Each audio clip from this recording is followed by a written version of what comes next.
Growing up, my family was obsessed with appearances. My father, Richard 58M, was a high-ranking executive at a prestigious law firm, and my mother, Eleanor 57F, was a respected psychologist. They weren't just parents, they were symbols of success in our social circle. And, of course, they expected nothing less from their children.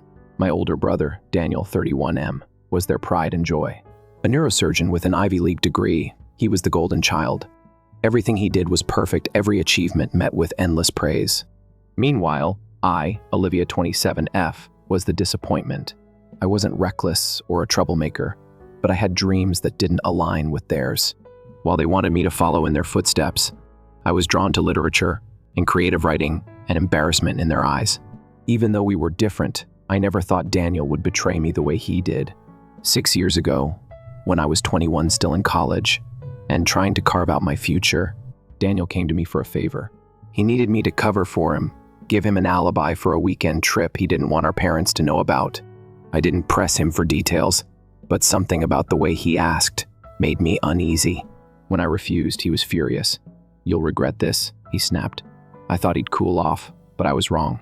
A few weeks later, my parents called me into the living room with cold, unreadable expressions.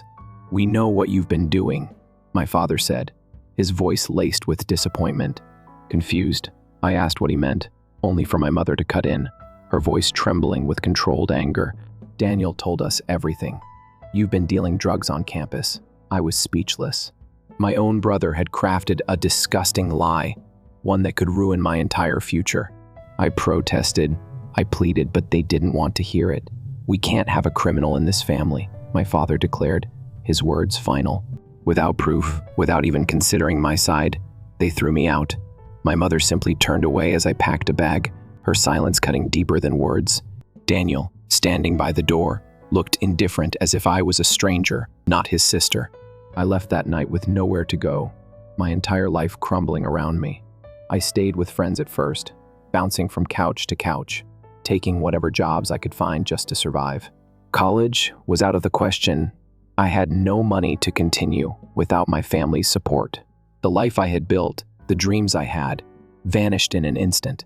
I tried to reach out to my parents, hoping they would see the truth. Every call was ignored. My father would hang up before I could say a word, and my mother, if she ever did answer, would just coldly tell me that I made my choices. Eventually, I stopped trying. I had no family anymore. But I wasn't going to let their betrayal define me. Slowly, I rebuilt my life. I worked nonstop, saving every cent, determined to claw my way back. I enrolled in night classes, eventually earning my degree. It was exhausting, but I refused to let them win. Then, I met Jacob 29M. He was kind, supportive, everything my family wasn't. When I told him my story, he didn't judge me or pity me. He just held my hand and said, "Family isn't about blood. It's about who stands by you." For the first time in years, I felt like I had something to hold on to. Years passed, and I learned to live without them. I had a job I loved, a fiancé who truly cared for me, and a future I built on my own terms. I didn't need them, or so I thought. A few months before my wedding, an unexpected message appeared on my phone. It was from my father. "Your mother is sick. She wants to see you." No apology, no acknowledgement of the past, just a demand disguised as concern. I stared at the screen, my heart pounding. After 6 years of silence, now they wanted to reach out? Now, when I had finally started to move on, I didn't know what to do. Did I owe them anything after what they had done? Or was this just another manipulation, another attempt to control me? I turned to Jacob, showing him the message. He read it, then looked at me. "What do you want to do?" I didn't know, and that terrified me. I didn't sleep that night. My father's message kept replaying in my head. "Your mother is sick. She wants to see you." That was it. 6 years of silence, and those were the first words he sent me. No apology, no acknowledgement of how they threw me out like I was trash. Just a cold, emotionless statement, as if we were distant acquaintances instead of family. Jacob stayed up with me, his arm wrapped around my shoulders as I stared at my phone. He didn't push me to decide, didn't tell me what I should do. Instead, he just listened. "What are you thinking?" he finally asked. I sighed, rubbing my face. "I don't know. I mean, part of me feels like I should go. If she really is sick, I don't want to regret not seeing her. But at the same time, I don't trust them. Not after everything. Jacob nodded slowly. You don't owe them anything, Liv. You've built your life without them. But if you feel like you need to see her for yourself, not for them, then maybe it's worth considering. That was the problem. I didn't know what I needed. The next morning, after barely 2 hours of sleep, I made my decision. I needed closure. Not for them, for me. I texted my father back. When can I see her? It took him 3 hours to reply. Not because he was busy, no. My father never left messages unread for long. It was a power move, his way of reminding me that he was in control. Tomorrow evening, come to the house. I stared at the words for a long time. That house, the place that had once been my home before they took everything from me. The last time I was there, I was crying, begging them to believe me. Now, I was expected to walk back in as if nothing had happened. I felt sick just thinking about it. Jacob offered to come with me, but I shook my head. I need to do this alone. So the next day, just before sunset, I drove to the house I hadn't seen in 6 years. Nothing had changed. The same pristine lawn, the same carefully trimmed hedges, the same expensive cars parked in the driveway. It was as if time had frozen, as if my absence had left no mark. I took a deep breath and walked up to the front door. My hand hovered over the doorbell, hesitating. I wasn't sure what I was expecting, maybe that the moment I stepped inside, I'd turn into that scared 21-year-old girl again, desperate for their approval. Before I could ring the bell, the door swung open. My father stood there, looking exactly the same. Sharp suit, cold eyes, the permanent air of someone who believed they were never wrong. For a moment, we just stared at each other. Then, without a word, he stepped aside to let me in. I forced my legs to move, stepping into the house that felt both familiar and alien at the same time. The air was thick with tension. My mother sat on the couch, and the moment she saw me, her eyes filled with tears. She looked different, thinner, frailer. The strong, composed woman I remembered was gone, replaced by someone who seemed lost. "Olivia," she whispered, as if she wasn't sure I was real. I swallowed hard. "Hi, Mom." She reached for my hand, and for some reason, I let her. Her grip was weak, trembling. It felt wrong. This wasn't the mother I knew. "I've missed you," she said softly. I didn't know how to respond, because had she really missed me? Or was this just guilt catching up to her? We sat in silence for a while. My father stood near the fireplace, arms crossed, watching. He still hadn't said a word. It was as if he expected my mother to do all the work to fix things for him. Finally, I took a deep breath and said, "What do you want from me?" My mother flinched. "I don't want anything, Olivia. I need you to know that I was wrong, that we were wrong. I looked at my father. He didn't react, didn't flinch, didn't own his part in this at all. "I should have believed you," my mother continued. "I knew something didn't feel right, but I let my fear get the best of me. By the time I realized the truth, it was too late." I narrowed my eyes. "And when exactly did you realize?" She hesitated, and I already knew the answer. Years ago, but she had stayed silent. She had chosen to do nothing. Tears welled in her eyes. I wanted to reach out. So many times. I wrote letters, but I never sent them. I thought you'd never forgive me. I let out a bitter laugh. "So instead of trying, you just let me believe you didn't care?" She looked down, ashamed. I should have felt some satisfaction seeing her regret, but I didn't. "Because it changed nothing. You let me be homeless. You let me struggle. You let me think I meant nothing to you," I said, my voice shaking. "And now, after 6 years, you suddenly want to see me because you're sick?" She flinched at my words, but I didn't regret saying them. My father finally spoke. "Enough." I turned to him, anger bubbling inside me. "Enough? That's all you have to say? After everything?" He gave me that same infuriatingly cold stare. "What's done is done. You can't change the past." I clenched my fists. "No, but you can own up to it. You threw me away based on a lie. You never even asked for my side. And now what? You think I'll just come back because you snapped your fingers?" My mother reached for me again, her voice desperate. "Please, Olivia. I don't have much time left. I don't want to leave this world knowing I lost you forever."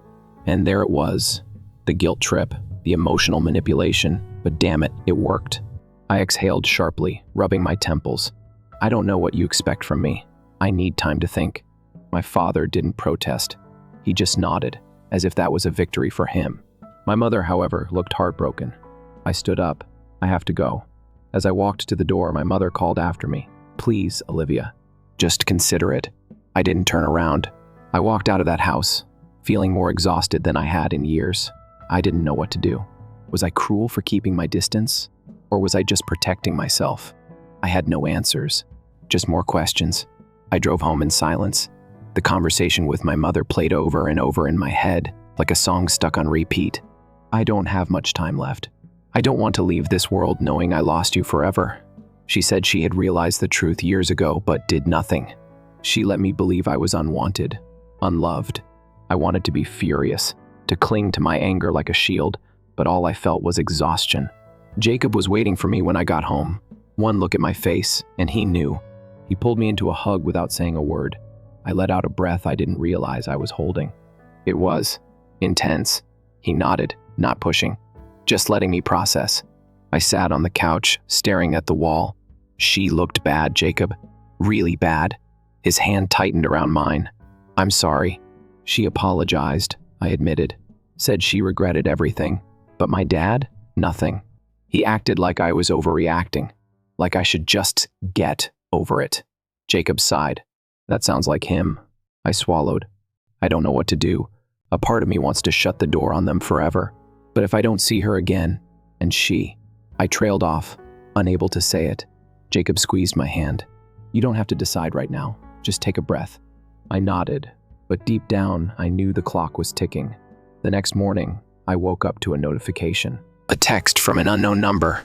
Hey, Liv. I heard you saw Mom and Dad. Can we talk? I stared at it, my stomach twisting. There was no name, but I didn't need one.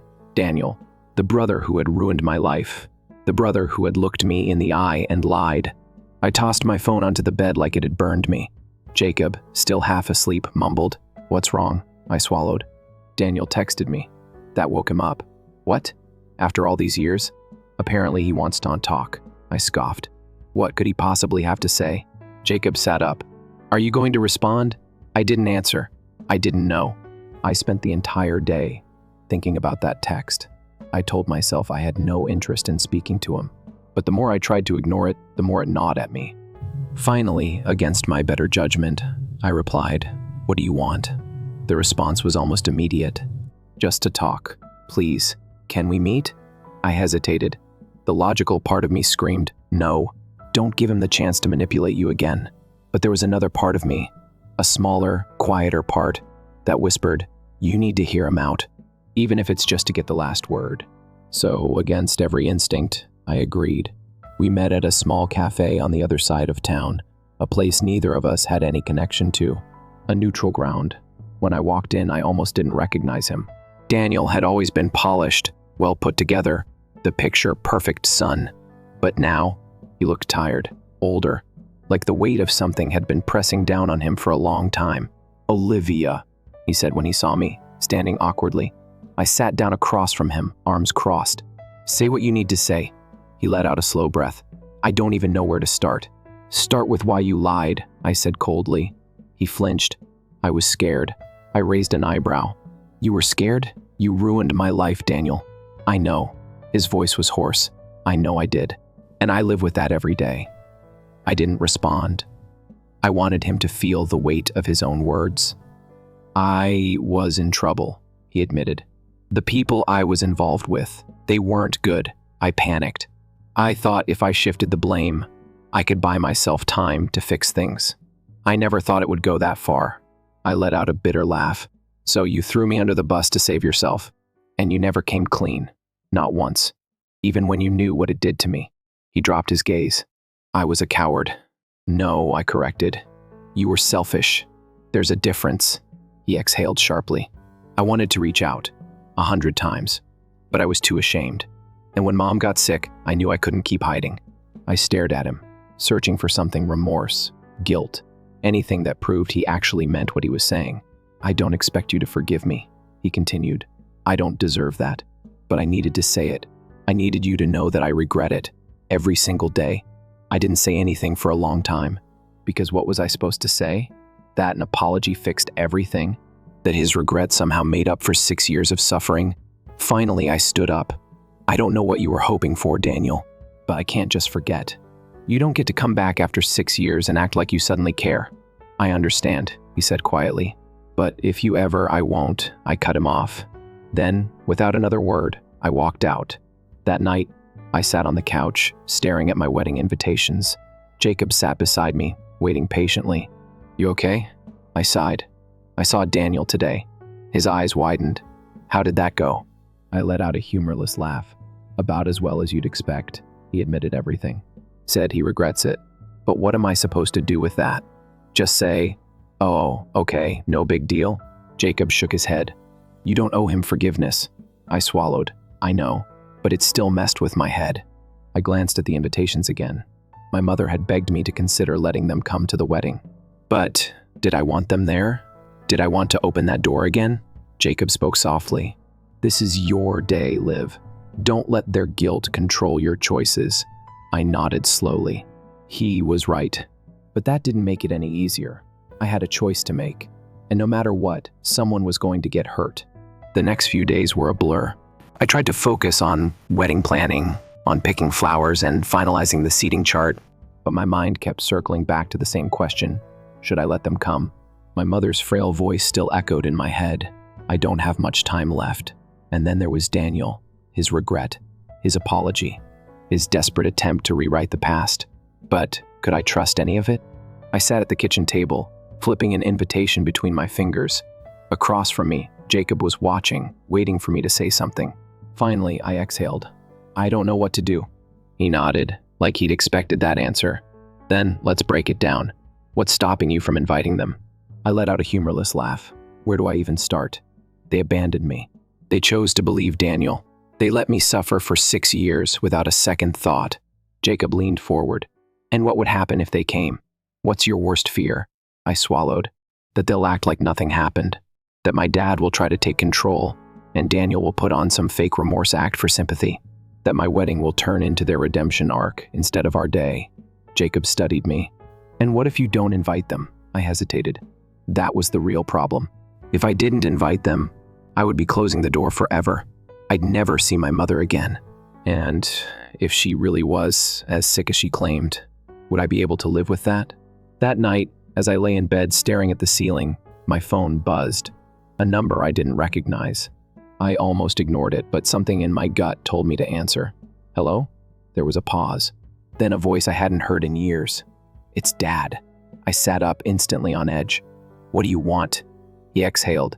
Your mother's in the hospital. The words punched the air out of my lungs. What? She collapsed earlier today. The doctors, they're saying it's serious.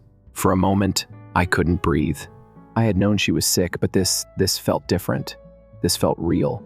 She's asking for you, my father continued. I know you're angry. I know we screwed up. But, Olivia, if you don't come now, you might not get another chance. I squeezed my eyes shut. Damn it. Jacob must have seen the panic on my face because he sat up beside me, his hand covering mine. What's wrong? I barely managed to get the words out. My mom's in the hospital. His expression softened. Do you want to go? Did I? I had spent years resenting them. Years telling myself I didn't need them. But the thought of my mother dying without seeing me again, of leaving things unfinished, was unbearable. I let out a shaky breath. Yeah, I do. Jacob nodded. Then I'm coming with you. The hospital was eerily quiet when we arrived. The fluorescent lights buzzed softly, and the air smelled like antiseptic and something sterile. My father was already in the waiting room when we got there. He looked up, relief flashing across his face. But I ignored him. Where is she? I asked. He hesitated, then motioned toward the hallway. Room 314. I turned and walked past him without another word. When I stepped into the hospital room, I barely recognized her. My mother had always been a strong, elegant woman, but now she looked fragile, too small for the hospital bed. Her skin was pale, her breathing uneven. Her eyes fluttered open when she heard me.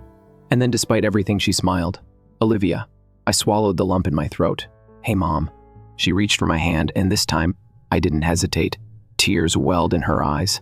I'm so sorry. I didn't respond. I couldn't. She squeezed my fingers weakly. I should have fought for you. I should have seen the truth sooner. But I was a coward. I felt a sharp sting in my chest. Hearing her say it didn't fix anything, but it mattered. It mattered so much. I just wanted you to be proud of me, I whispered. Her face crumpled. I am. I always was. I let my fear get in the way. A tear slipped down my cheek. It's too late, Mom. She shook her head. No, we're here now. And somehow, those words so simple, so final, broke me. I leaned down, resting my forehead against her hand, and for the first time in years, I let myself cry. She passed away 3 days later. I wasn't there when it happened. I had gone home to rest, thinking I had more time, but death doesn't wait. When my father called to tell me, I felt nothing. Just an empty, aching silence. The funeral was small, private, just family and a few close friends. Daniel was there. We didn't speak. My father was eerily quiet, almost hollow. The man who had once held so much authority, who had always been so composed, now looked lost. As I stood by my mother's grave, watching them lower the casket, I realized something. I had spent years hating them, years carrying the weight of their betrayal. And now, standing here, I just felt tired. Jacob stood beside me, his hand in mine, grounding me. I exhaled slowly. This wasn't closure. Not exactly. But maybe it was a start. A week after the funeral, I sat in my living room, staring at my wedding invitations. Jacob walked in, placing a cup of tea in front of me. Still thinking about it? I nodded. I thought losing her would make things clearer, but it didn't. He sat down beside me. You don't have to invite them, Liv. This is our day, not theirs. I chewed on my lip. I know, but if I shut the door completely, I don't think I'll ever open it again. Jacob studied me. And is that what you want? I sighed. I don't know. But deep down, I did know. I wasn't ready to forgive Daniel. I wasn't ready to let my father back in. But maybe, just maybe, I was ready to let go of the anger. I grabbed a pen, crossed out a name on the invitation list, and made my choice. A month after my mother's funeral, I found myself standing in the middle of our wedding venue, staring at rows of white chairs, wondering if I had made the right choice. The invitations had gone out. My father didn't receive one. Neither did Daniel. I thought I'd feel relief, maybe even satisfaction. But all I felt was uncertainty. Had I made the right call? Jacob must have noticed my expression because he walked up behind me, resting a hand on my back. Having second thoughts, I exhaled. Not exactly. Just wondering what it would have been like if things were different. He nodded, understanding. But they aren't different. And that's not on you. One swallowed. I know, but it still sucks. He squeezed my hand. This is our day, Liv. We built this life together, not them. I nodded, trying to let his words sink in. But the truth was, no matter how much I wanted to move forward, the past still had its claws in me. The morning of the wedding was chaos. Bridesmaids rushing around, last-minute decorations being set up, my hairstylist trying to calm my nerves as she pinned my curls in place. Then, in the middle of it all, my phone buzzed. I almost didn't check it, but something told me to. It was a text from an unknown number. I know I wasn't invited, but I need to see you. Please. My stomach twisted. Daniel. I clenched my jaw, shoving my phone into my bag. Not today. I wasn't letting him ruin today. But an hour later, as I stood outside the venue taking a deep breath before the ceremony, I felt someone watching me. I turned and there he was. Daniel stood a few feet away, looking out of place in a suit that didn't quite fit right.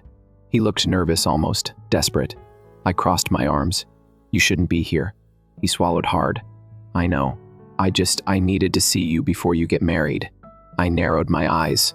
Why? Because I lost Mom, and I don't want to lose you too. I scoffed. You lost me 6 years ago. That was your choice. Pain flashed in his eyes, but I didn't care. He needed to feel it. He exhaled. I know I can't change the past. I can't undo what I did, but I do regret it, Olivia. Every damn day. I shook my head. That's the thing, Daniel. Regret isn't enough. You regret what happened because it ruined your relationship with me. But you never tried to fix it. You never told the truth. You never fought for me. He flinched. I sighed, rubbing my temples. I'm getting married today, and I don't want to spend it thinking about this. His shoulders slumped. I get it. I do. For a moment, he looked like he wanted to say something else, but then he just nodded, stuffing his hands in his pockets. I hope you're happy, Olivia. I really do. And just like that, he walked away. I didn't stop him. The ceremony was beautiful. Jacob looked at me like I was the only person in the world. My friends cheered. My chosen family surrounded us with love. For the first time in a long time, I felt free. When we exchanged vows, I realized something. I had spent years waiting for my family to choose me, to love me unconditionally. But standing there, looking into Jacob's eyes, I finally understood. I didn't need their validation. I was loved. I was enough. And that was all that mattered. 2 weeks after the wedding, I found an envelope in my mailbox. No return address, just my name written in neat, familiar handwriting. I hesitated before opening it. Inside was a single letter.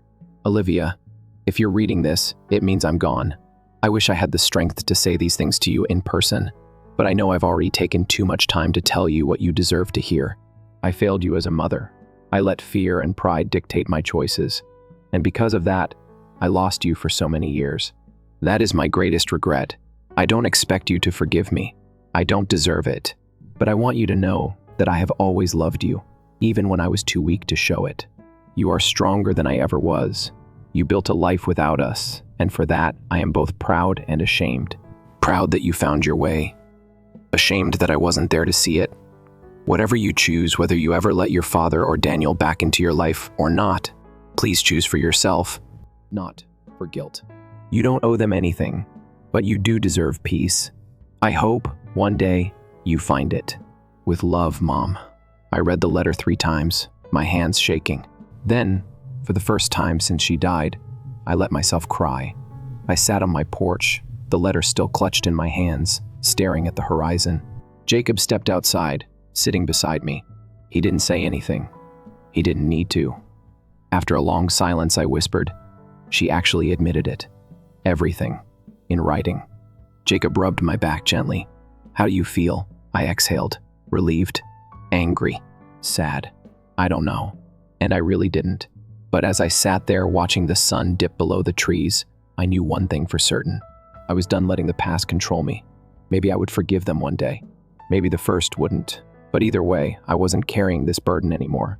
I folded the letter carefully, tucking it into my pocket. And then, with the weight of years lifting off my shoulders, I finally let go. The letter stayed with me for weeks. I kept it in the drawer by my bed, folded neatly, untouched but never forgotten. Some nights, I'd take it out and read it again, tracing my mother's words with my fingers, letting her voice echo in my head. It didn't erase the past, but it softened the edges. One sentence stuck with me more than the rest. "But you do deserve peace." For so long, I thought peace meant getting answers, or maybe an apology that felt real. But standing at this point in my life, with a husband who loved me and a future I built on my own, I realized peace had nothing to do with them. It had everything to do with me. I was at the grocery store when my phone rang. I glanced at the screen and froze. My father. For a second, I debated letting it go to voicemail, but something inside me told me to answer.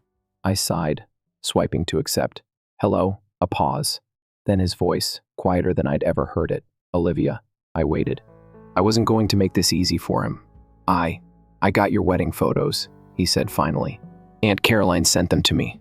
I blinked. "Okay." He cleared his throat. "You looked beautiful." I didn't respond. I didn't need his validation. Another silence. Then I wanted to call because I realized I handled everything wrong. With you, with your mother, with all of it. A lump formed in my throat. He had never admitted he was wrong before. "I don't expect you to forgive me," he continued. I don't want to lose you too." I let out a slow breath. "Dad, we lost each other a long time ago." His breath hitched, just for a second. "Is there any way to fix that?" I thought about it, really thought about it. Then I said, "I don't know." And that was the truth. Maybe one day I'd be ready to rebuild something with him. But I wasn't there yet. And for once, I was okay with that. "I need time," I added. He sighed. "I understand." And maybe for the first time, he really did. A few weeks later, Jacob and I were sitting on the couch when he nudged me. "I was thinking," he said, "maybe we should take a trip. Somewhere new. A fresh start." I smiled. "Where?" He shrugged. "Anywhere. Somewhere you've always wanted to go." I thought about it. "Italy." His face lit up. "Italy it is." I laughed, resting my head against his shoulder. For so long, my world had been defined by the people who hurt me, by the need for closure, for justice, for understanding. But as I sat there, planning a future with someone who had never once made me feel like I had to earn his love, I realized something. I had already won. I had broken the cycle. I had built a life filled with love, not because of my past, but despite it. And that was enough. As Jacob pulled me into a kiss, I finally let the past go. I was free. Story 2. In this narrative, my brother was falsely accused of getting me expelled from university. But now that he's dead, my parents want to get back in touch. Hi everyone. Before the video for today begins, I need your help. One of the greatest ways you can help us out is to subscribe, since we've observed the channel is losing some of its popularity. It's easy, cost-free, and enables us to keep giving you incredible content. Thank you so lot for your help. Together, let's continue to grow this channel. Many thanks. Now let's start the video. Okay, so this whole affair started about 7 years ago, but I really need to get this off my chest in light of the present situation. That brings everything back to the surface. A little history. I'm now a male 26. Was 19 when this went down. Be prepared for some really bizarre family drama. My younger brother and I were the only ones growing up. Our family looked normal from the outside middle class, with a good suburban house, family meals and all that. However, the dynamics were messed up, guy. My brother was always the golden child, like to a point where it was genuinely ludicrous. I don't mean to seem arrogant, but I was a good student. 0 GPA, developed this tutoring program for kids at the local community center, was the captain of the debate team, completed everything that was required of you. In contrast, my brother barely kept up a 3.4. He played video games and threw parties most of the time. However, he was viewed by my parents as a misunderstood genius who just learned differently or whatever.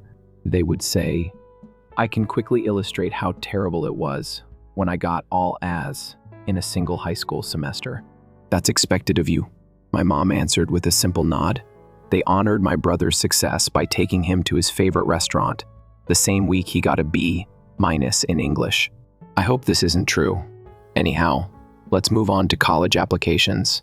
I submitted an application to Stanford. It has been my dream school since I was a kid. Had a decent SAT score of 1540, participated in extracurricular activities, and excelled academically. Spent months researching my ass. My brother decided he would also go there, mostly because our father came and talked a lot about continuing the custom or whatever. Everything began to go awry at this point. First, I received my letter of acceptance. I can clearly recall the day the email notification appeared on my phone while I was in the kitchen eating leftover pizza. When I read it, I actually began to shudder. I knew my parents wouldn't give a damn, so I immediately called my best friend. "Oh, that's nice," was all they replied when I told them over dinner, and immediately started talking about my brother's application, stating that they were positive he would become involved. Alright, I'm still annoyed about this. He earned an at-12 90 on his SAT, scarcely studied, and submitted a silly essay about how hosting house parties offered him leadership experience or something. Actually, I made an effort to help him with his coursework, remained up late to aid him with practice examinations, and to clarify mathematical challenges.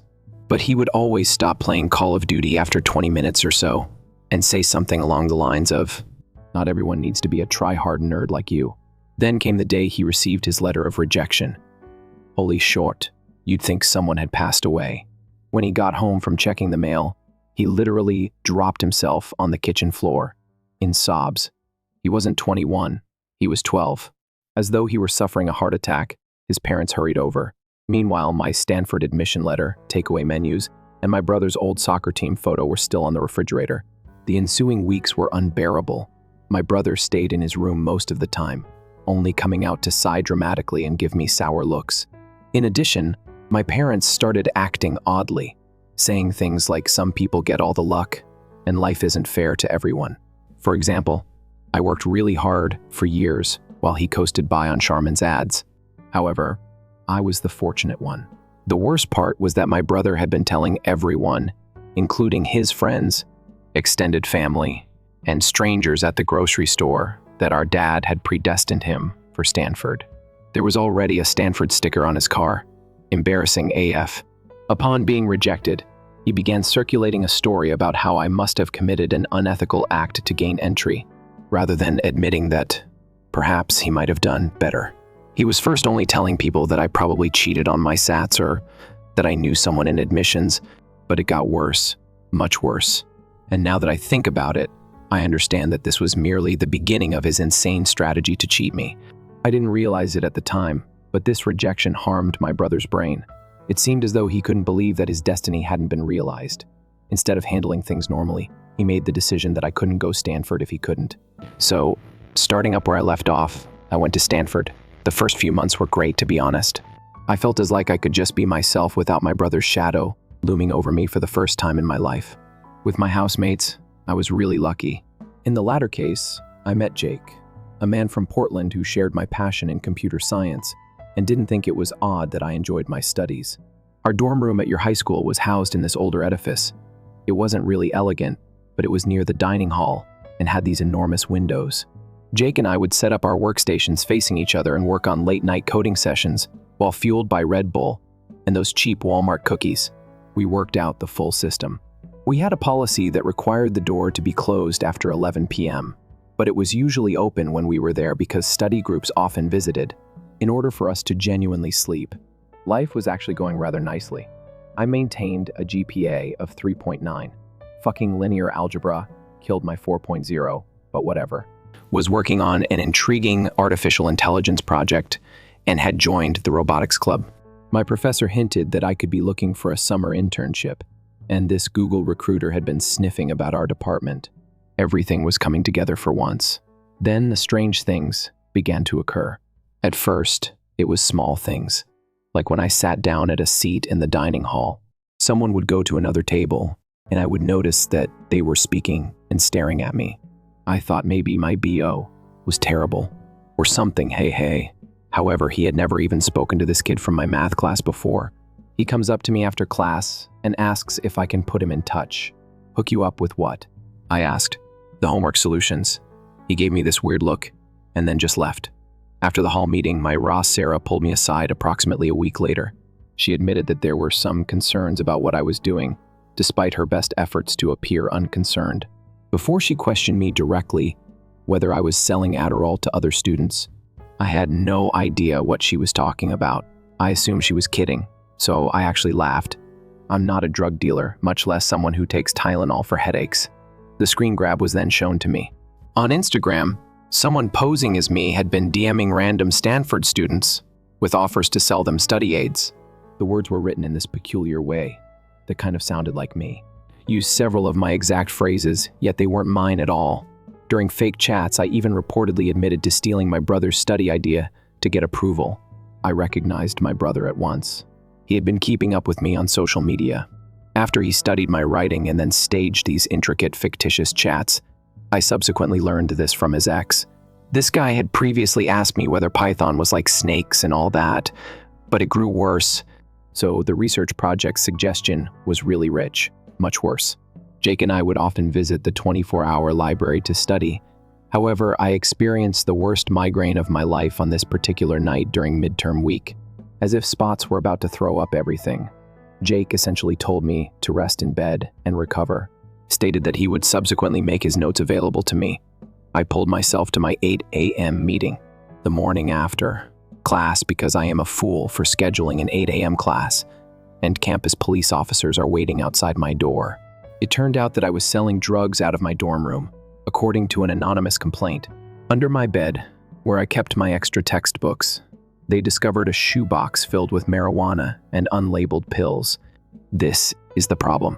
My brother, Jake, and I were the only 3 people who were aware of that location. He would help me move in and complain that my dorm was much nicer than his dorm at the community college. He made it to the end. He made a joke about hiding presents from our mother there when she arrived, so I remember specifically telling him where I kept my spare books. I was stressed out trying to explain that the tablets weren't mine, but then 3 of my classmates came forward and admitted that they had bought me Adderall. I later found out that my brother had paid them with all of his funds from his work at the subway. Imagine being that petty, for example. To cheat on your brother, you spend the whole summer working at Sandwich, the portion that's truly broken. The day the police showed up, my parents had already decided to take a car to the university. When the cops showed up, I was attempting to explain everything to them. rather than asking questions, shielding me, or doing anything else a responsible parent would do. As he stood there texting someone, my dad had this odd little smirk on his face. Later, when I checked our phone bill, I saw that he had been messaging my brother the whole time. Looking back, I see how well thought out everything was. My brother was able to anticipate when I would be most vulnerable during the midterms, knew the position in my room, and had spent months making up this tale about a heroin dealer. He even orchestrated everything to make me appear ridiculous in front of our parents. Meetings with the dean, the disciplinary board, and campus police dominated the following several weeks. Jake tried to keep me safe. I told him that I was the most straight-edge person he knew, and that I wouldn't even drink coffee because I felt weird about putting drugs in my body. My instructors have written letters on my character. Didn't matter.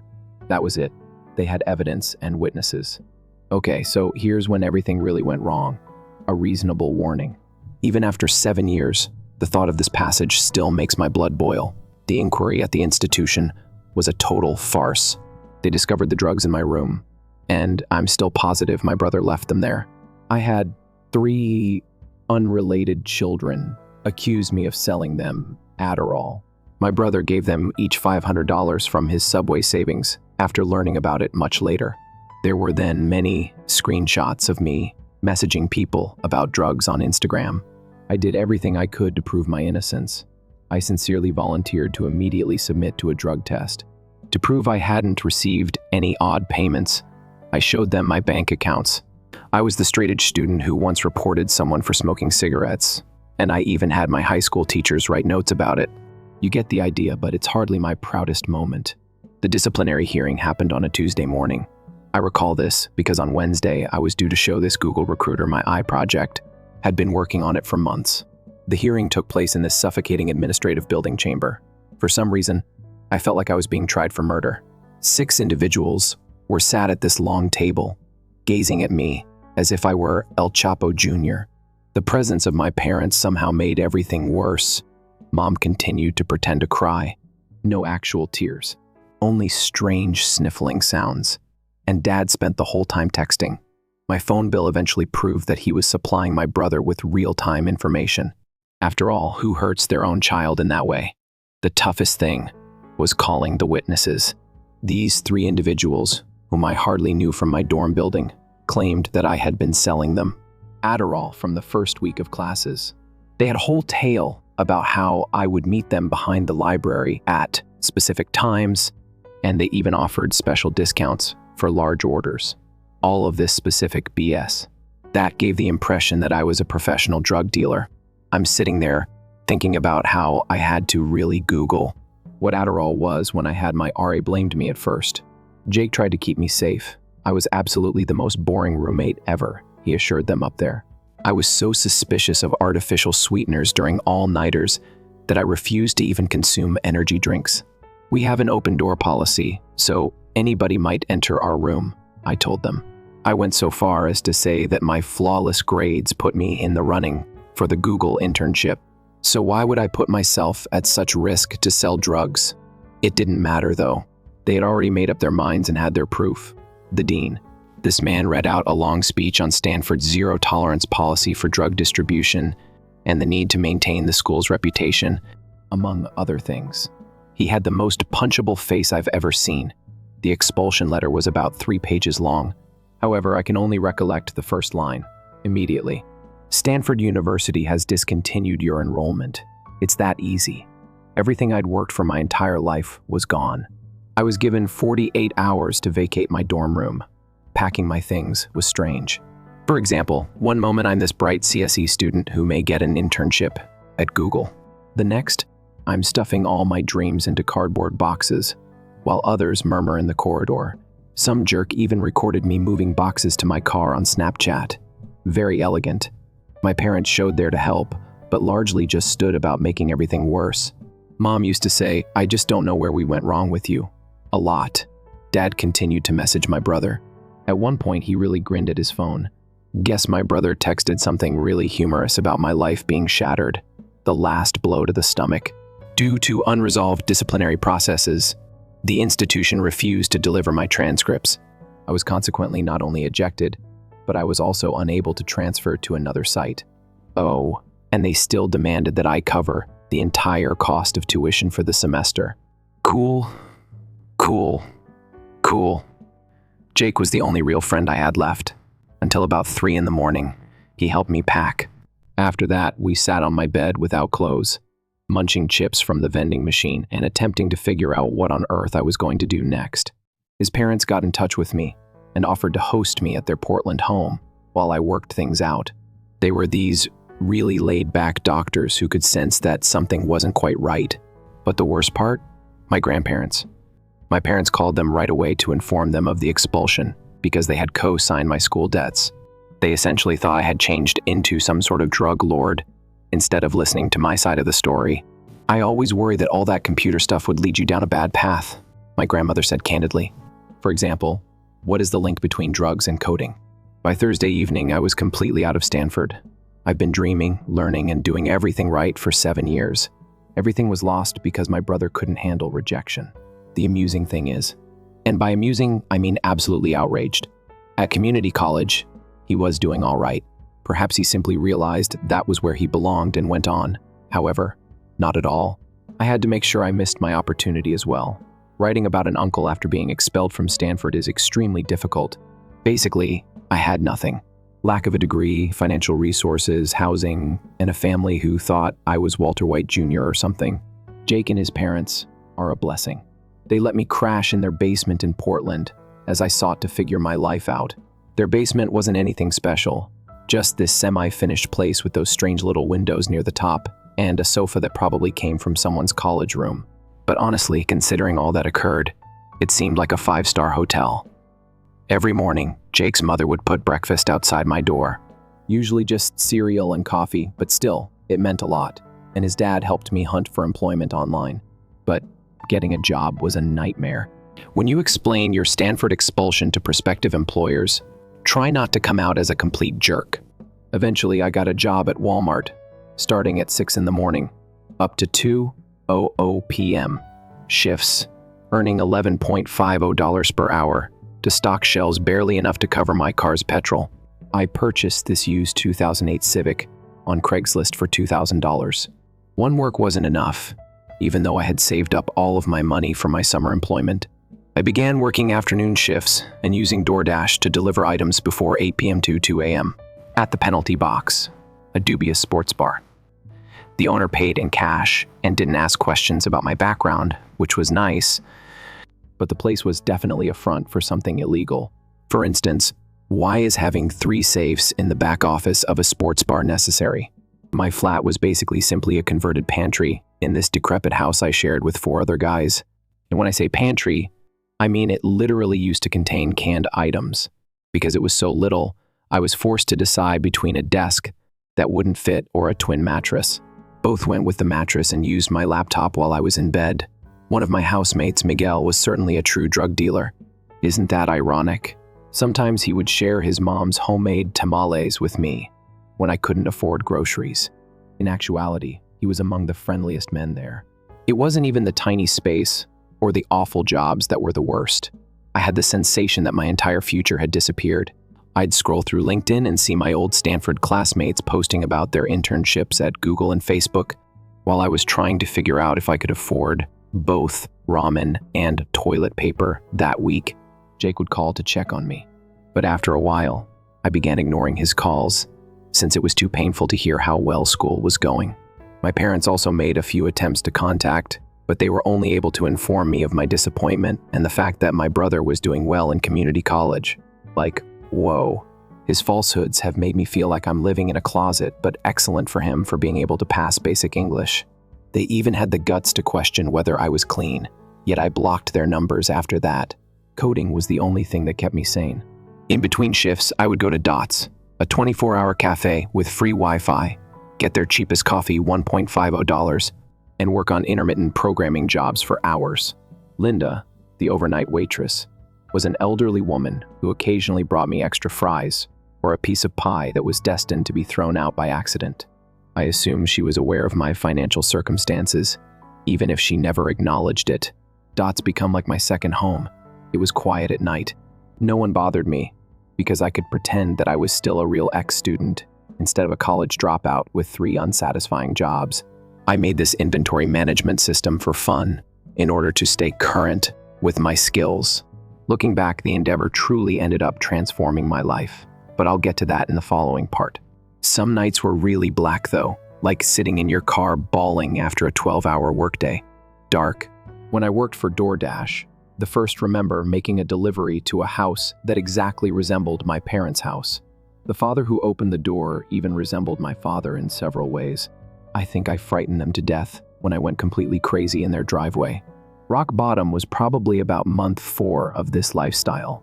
I fell ill, like terribly sick with some form of sickness, but couldn't afford to miss work.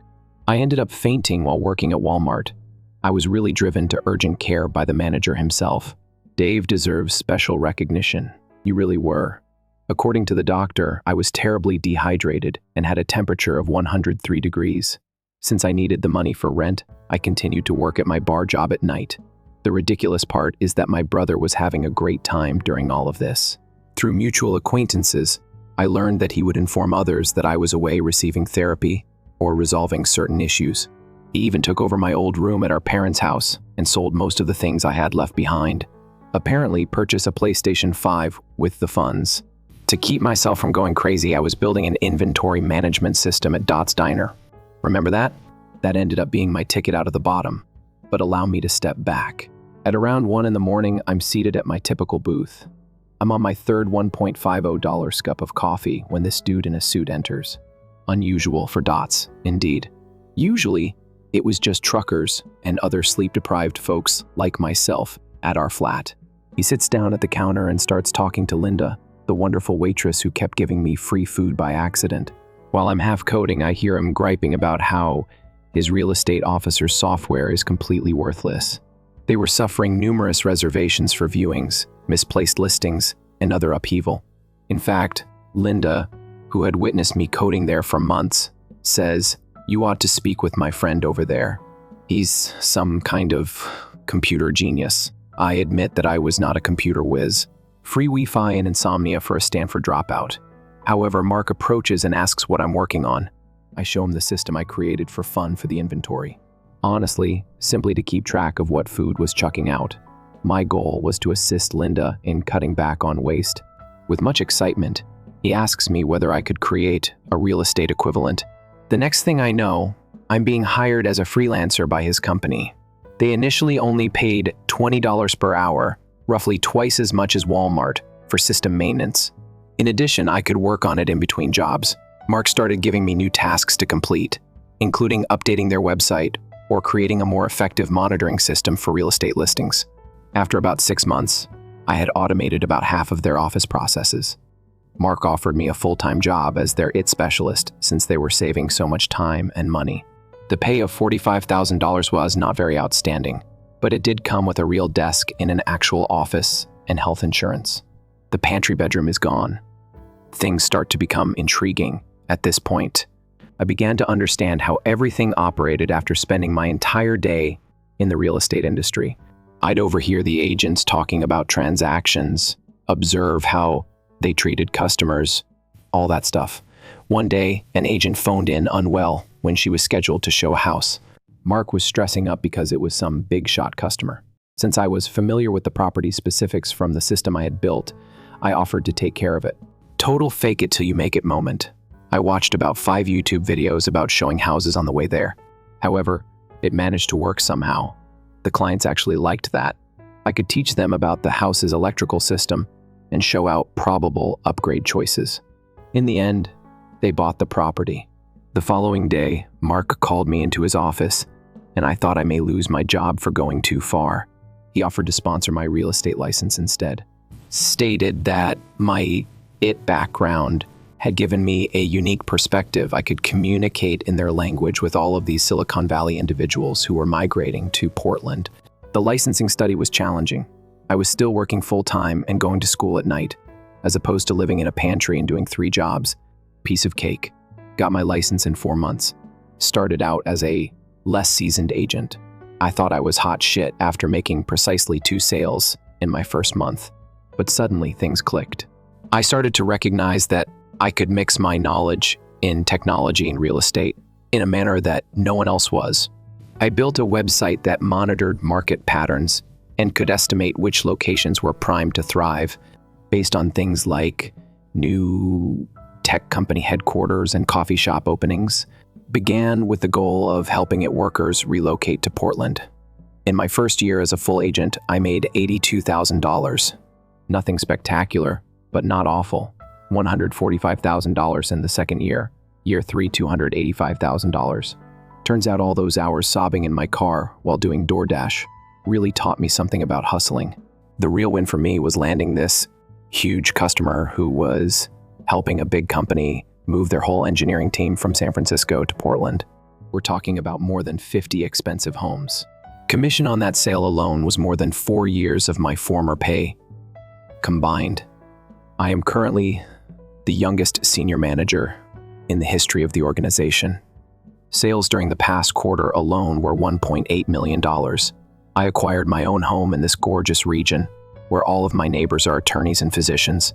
Even got a faux German Shepherd. I am still a massive nerd, yeah. When I say pseudo speak the crazy part, you should hear him growl. With a Stanford CSS degree, I probably wouldn't have made as much money as I do now. I periodically see my former classmates stuck in code jobs when I check LinkedIn. Even though I work 30-hour weeks and make a fortune, they hate me. Oh, and remember Linda from Dots. I occasionally still go there for coffee, but now I leave $100. Last year, tips helped pay the cost of her daughter's wedding gown. She still makes an effort to give me freebies, though. Hey, this is where the tale picks up in the present. To be honest, I'm still getting acclimated to everything. I was playing Soto and grilling some steaks in my backyard last Sunday. It remains the best dog ever, even if my girlfriend says teaching him how to respond to Linux commands is excessive geek behavior. This Portland afternoon is wonderful. Not too hot, but sunny. I'm listening to music, just lounging with my dog. Then, in front of the house, Pseudo starts barking frantically. Now, he usually gets along well with neighbors and delivery personnel. I knew then that something was wrong. When I check, I see that this black Mercedes is parked in my driveway. For a moment, I think it might be a client. The door is open, but I get a lot of tech-specific types these days. It's my parents, yes. I haven't seen them for 7 years. Right, it looks like mom is in her 20s. Additionally, dad looks like a bargain store because of his odd beard attempt. Walter White. Like they've seen a ghost, they're just standing there and looking at me. What my mother said first. Your house is bigger than we expected. No. Hello? No. We missed you. I'm not even sorry for ruining your life by falling for your brother's crap. Not at all. Only insults to my house that are passive-aggressive. Classic, Mom. But after that, I really paid attention to how they looked. They appear to be broken. Mom's wearing no makeup, which never happens. Dad's hands are shaking as well. That's when I knew something was seriously wrong. They informed me that my brother hit a tree with his automobile. 3 weeks ago, I left a club in Vegas. Died when struck. He had apparently been employed as a social media consultant, which suggests that he was one of those guys who promote clubs and are paid to bring attractive women to events. To be honest, his personality suits. Things start to get really messed up at this point. They were there for more than just telling me my brother's story. They came to apologize. It turns out that my mom ran into my old roommate, Jake, a code guru at Google Now, at a tech conference in Seattle last month. He essentially told them everything, even though he was unaware that my brother had passed away. Showed them every piece of evidence he had previously kept. Screenshots of my brother's fake Instagram accounts, documents detailing the money. He paid those children to lie. And even security camera footage from our hostel showing a man who looked quite similar to my brother visiting our room the day before the drugs were found. My parents claim that Jake has been collecting these things for years in the hopes that they will eventually help clear my name. And honestly, I'm still not sure I believe this. My brother persuaded them that I was a crafty genius who had stolen his research project to get into Stanford. Remember how he almost failed science in high school? Indeed. He apparently told them that he had been working on some groundbreaking AI research in secret, and that I had somehow broken into and taken his computer. They claimed not to have known about the drug deal, claimed that because my brother provided them with proof, they genuinely believed I was dealing. probably the same fake screenshots that he distributed around campus.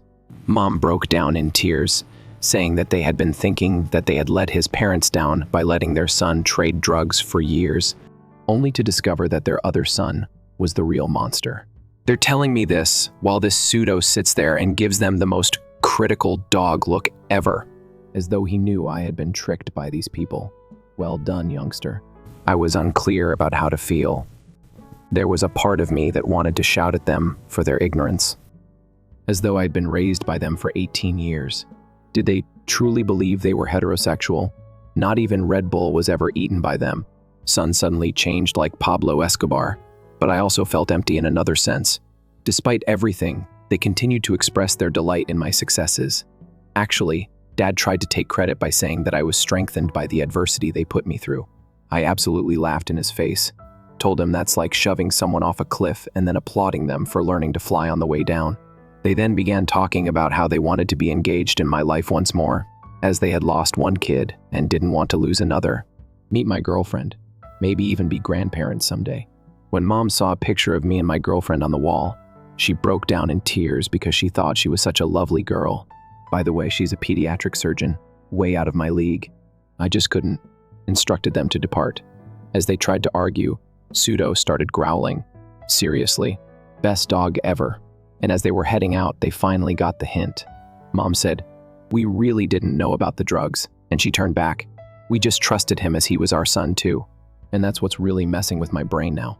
As if they were also simply the objects of my brother's manipulation. However, I then recollect how they have treated me throughout my life, long before the incident at Stanford. How my efforts were never good enough. How they were always on his side. Found after the fact. Jake gave them my address. At that conference, he ran into them, and they were so devastated over my brother that he felt horrible for them. Can't really blame him. Jake's parents are good. Most certainly couldn't understand parents truly aiming to wreck their child's life. So, Reddit, do I need to forgive them? Update. About 2 weeks ago, my parents brought the news of my brother to my door. In all honesty, things have gotten a lot harder. They came back yesterday, simply showed up again unannounced while I was on a work call. Ring cameras have my gratitude. This time, they brought a whole box of evidence, including old photos and my brother's journal entries. Things they thought would help the situation in some way. Like showing me pictures of family vacations from 15 years ago would erase the fact that they helped destroy my life. I didn't even walk downstairs to let them in. Pseudo growled his head off as you watched them on the Ring camera. When they refused to go, I finally phoned the police. Watching my dad try to explain to 2 police officers why they were just wanting to reunite with their kid was both heartbreaking and humorous. I actually asked one of the officers if I wanted to file a harassment complaint, but I just wanted them to leave. Here's the thing that's really been playing with my brain. After they left, I contacted Jake to essentially rage at him for giving them my location, but he told me something that made me stop mid-tirade when he first bumped into my parents at that tech conference. They honestly didn't know I wasn't a drug dealer. Like they were still telling people their kid was lost to addiction or whatever Jake claimed when he showed them all the proof he'd preserved regarding my brother's setup. They appeared broken, as though everything in their universe was collapsing. After discovering evidence that my brother had paid those kids to fabricate claims that they had purchased narcotics from me, my mother apparently puked in a conference center restroom. But here's my problem. Even if they were genuinely ignorant of the drug arrangement, of which I'm still not entirely convinced, they never trusted me to always be there for my brother. 3 people haven't attempted to contact me in 7 years because their cherished child passed away. My therapist, yeah, I got one. It turns out that there are problems when your entire family betrays you. It says I need to separate 2 things: for supplying them, for accepting the drug charges, and for being indifferent parents in general. She might be right. All the times they selected my brother over me have been on my thoughts. Long before Stanford, he ruined my 6th grade science fair project, and they stated I shouldn't have provoked his envy by using my college earnings to support his 3rd business attempt. My brother had a hangover and required them every time they celebrated his C+ grades while ignoring my straight. So they skipped my high school graduation, which was a drop shipping scam. The more I think about it, the more I believe the Stanford experience wasn't the foundation of our troubles. It was merely the last sign of their poisonous partiality. I called my grandparents yesterday. First time in years they apologized for believing the drug crap, saying they should have known better. They did, however, drop another bomb. It turns out that for years, my brother had been lying to our entire extended family, accusing me of threatening him and attempting to ruin his life. He even provided them with fictitious texts as evidence. Guy's manipulation was a long-term strategy. My girlfriend feels I should at least hear my parents out, says everyone deserves a second chance, but it was easy for her to say. Her parents genuinely love her and paid for her medical school education. Jake concurs with her. However, Jake's parents aren't insane, so he also believes in humanity and crap. But you know what, for me, was the difference? I discovered that it was only after they discovered my brother's journal that they began searching for me. He wrote this whole confession about everything he did to me. Most likely when he was intoxicated, feeling bad, or whatever. They either didn't search for me because they missed me or because they learned the truth on their own. They only came looking because their golden child, who had passed away, told them to. So I've made my decision. I'm filing for a restraining order tomorrow. I already talked to a lawyer about it. 7 years of no communication. Then regularly showing up at my house without warning. Should be enough for at least a temporary order. I'm aware that some people may perceive me as being unforgiving. But here's the thing. I've been creating a life without them for the past 7 years. Got an amazing career, fantastic girlfriend, best dog ever. While I'm typing this, Pseudo just brought me his ball. Haha. Solid pals. Why would I want to throw poisonous individuals back into that mix simply because they suddenly understand they backed the wrong son? Indeed, it's possible that they were unaware of the drugs. They may have been duped by my brother as well, but they were bad parents before that. And just because their favorite child lied doesn't mean that they are now excellent parents. The last update. Well, this seems like a nice spot to finish this adventure. I appreciate all of your help, Reddit. I found that writing everything out really helped me digest a lot of things. Special shout out to Linda at Dot's Diner for all those expired pies. Miguel with his fantastic food truck. Still the greatest tacos in Portland. Thank you to Jake for being the greatest buddy anybody could have. My partner for taking care of my Linux command train puppy and my trauma. My therapist will receive her entire yearly salary from tomorrow's session alone. And also the goodest boy who knows evil parents when he smells them. Edit. This totally exploded up my email, holy shit. For those who are curious, yes, I'm actually doing fantastic today, making more money than I ever would have with that Stanford degree. I am at last free from family drama and living my best life. Edit to stop texting me. I'm requesting real estate guidance, haha. But if you're a tech worker going to Portland, my DMs are open. Third edit. Indeed, bogus instructions are effective. Current list includes pseudo sit, pseudo stay, pseudo kill, growl, pseudo fetch, and pseudo update rolls over. I regret nothing.